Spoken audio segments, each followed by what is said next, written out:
There's probably no bigger decision that can be made here, peace or war. As demonstrators gathered outside, this afternoon MPs were summoned to hear the arguments.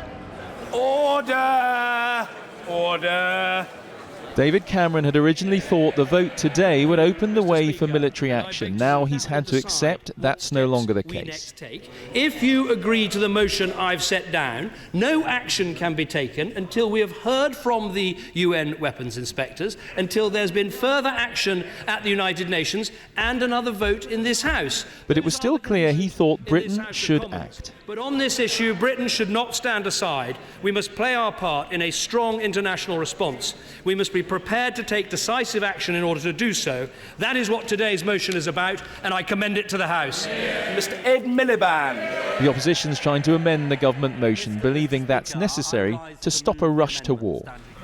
Most of all, if we follow this roadmap, it can assure the country and the international community that if we take action, we will have followed the right, legitimate and legal course, not an artificial timetable or a political timetable set elsewhere. As weapons inspectors continued their work today, they're due to pull out by Saturday. The government here also published the official advice on the legality of any attack. This advice said that even without a UN resolution, an attack could be legal on humanitarian grounds to relieve the suffering of the Syrian population. And the government's insisting an intelligence dossier today backs up its position that the Syrian regime carried out last week's attack.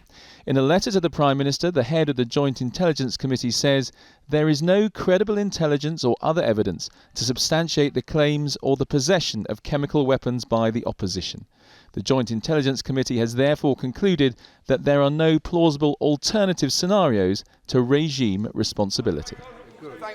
Back in the Commons, there was Conservative anger with Labour tactics. Any reasonable human being would assume that the gentleman is looking to divide the House for political advantage. What has happened to the...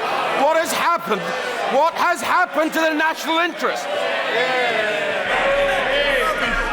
I have to say that intervention is not worthy of the honourable gentleman. There's unity on condemnation of President Assad. On pretty much everything else, there's disagreement. Andy Bell, 5 News.